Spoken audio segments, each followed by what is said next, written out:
வணக்கம்.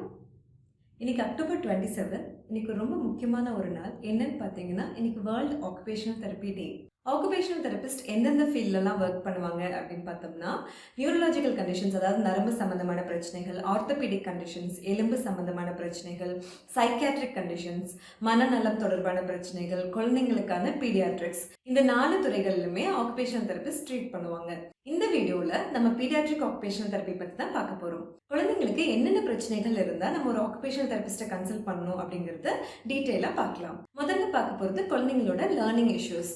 எழுதுறதுல இல்லை படிக்கிறதுல கவனம் செலுத்த முடியாமல் இருக்கிறது, கிளாஸ் ரூமில் டீச்சர் எடுக்கிற பாடங்களை கவனிக்காமல் இருக்கிறது, டீச்சர் கொஷின் பண்ணும்போது ஆன்சர் பண்ணாமல் இருக்கிறது, மற்ற குழந்தைங்களோட சேர்ந்து விளையாடாமல் இருக்கிறது, அவங்களோட டேர்ன் வர வரைக்கும் வெயிட் பண்ணாமல் இருக்கிறது, எழுதும் போது பார்த்தீங்கன்னா ப்ராப்பராக பென்சில் பிடிக்க முடியாமல் இருக்கிறது, ரொம்ப லேஸாக எழுதுறது, 2 லைனுக்குள்ளே ஃபோக்கஸ் பண்ணி எழுத முடியாமல் இருக்கிறது, பக்கத்தில் இருக்கிற நோட் புக்கில் இருந்தோ இல்லை டீச்சர் போர்டில் எழுதும்போது அதிலிருந்தோ காப்பி பண்ணும்போது வர பிரச்சனைகள், எழுதும்போது லெட்டர்ஸை இல்லை வேர்ட்ஸை இல்லை சென்டென்ஸை ஸ்கிப் பண்ணுறது, எழுதும்போது மிரர் இமேஜஸாக எழுதுறது, அதாவது பிக்கு பதிலாக டி போடுறது, எம்முக்கு பதிலாக டபிள்யூ போடுறது, இந்த மாதிரி படிக்கிறது எழுதுறது இதில் எல்லாமே இன்ட்ரெஸ்ட் இல்லாமல் கவனம் இல்லாமல் இருக்கிறது, படித்ததை உடனே மறந்துட்டேன்னு சொல்கிறது, இந்த இஷ்யூஸ் எல்லாத்தையுமே கற்றலின் குறைபாடுகள் அப்படின்னு சொல்லுவோம். அடுத்தது பார்த்தீங்கன்னா டெவலப்மெண்டல் டிலேஸ், அதாவது குழந்தையோட வயசுக்கு தகுந்த வளர்ச்சி இல்லாமல் இருக்கிறது. குழந்தைங்களுக்கு தலை நிற்கிறது, குப்புற விழுறது, உட்கார்றது, தவழ்றது, நடக்கிறது, இதில் எல்லாத்துலேயுமே டிலேஸ் இருக்கிறது.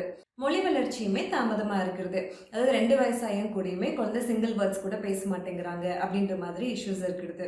அடுத்த கண்டிஷன் பார்த்தீங்கன்னா செரிப்ரல் பால்சி. இந்த குழந்தைங்களுக்கு வளர்ச்சியிலையும் தாமதம் இருக்கும். அவங்களோட கை காலெல்லாம் ஒன்று லூஸாக இருக்கலாம், இல்லை ரொம்ப டைட்டாக இருக்கலாம். இவங்களோட ஃபிசிக்கல் மென்டல் டெவலப்மெண்ட்ஸ் எல்லாத்துலேயுமே இஷ்யூஸ் இருக்கலாம். அடுத்ததாக பார்த்தீங்கன்னா ஹைப்பர் ஆக்டிவிட்டி, ஏடிஹெச்டின்னு சொல்லுவாங்க. குழந்தைங்க எந்நேரம் ஓடிக்கிட்டே இருப்பாங்க, கொஞ்ச நேரம் கூட ஒரு இடத்துல உட்காந்து விளையாட மாட்டாங்க. ஒரு பொம்மையை எடுக்கிறாங்க அப்படின்னா ஒரு ஃபியூ மினிட்ஸ் கூட அதோடு சேர்ந்து விளையாட மாட்டாங்க. இந்த துருத்துருன்னு இருக்க குழந்தைங்களுக்கு பிஹேவியரல் இஷ்யூஸும் இருக்கலாம், இவங்களுக்கு பேசுறதுலேயுமே டிலேஸ் இருக்கலாம். அடுத்தது இன்னைக்கு குழந்தைங்க மிக அதிக அளவில் பாதிக்கப்படுற ஒரு விஷயம் என்ன அப்படின்னு பார்த்தீங்கன்னா ஆட்டிசம். குழந்தைங்க பேர் சொல்லி கூப்பிடும் போது திரும்பி பார்க்காம இருக்கிறது, நம்ம பேசும்போது நம்ம கண்ணை பார்க்காம இருக்கிறது, யார் கூடயுமே சேர்ந்து விளையாடாம எந்நேரமும் தனியாகவே விளையாடுறது, ஒரே மாதிரியான பாடி மூமெண்ட்ஸை திரும்ப திரும்ப பண்ணிக்கிட்டே இருக்கிறது, கையை ஆட்டிக்கிட்டே இருக்கிறது, இல்லை மூவிங் ஆப்ஜெக்ட்ஸையே பார்த்துக்கிட்டு இருக்கிறது, நிழல் பார்க்கறது, அவங்களோட தேவைகளை கூட எக்ஸ்பிரஸ் பண்ணாமல் இருக்கிறது, டேஞ்சர் தெரியாமல் இருக்கிறது, மேலே ஏறினா கீழே விழுந்துருவோம், வண்டியில் அடிபட்டுரும், அம்மா கையை பிடிச்சிட்டு நடக்கணும், இந்த மாதிரி பயம் இல்லாமல் இருப்பாங்க.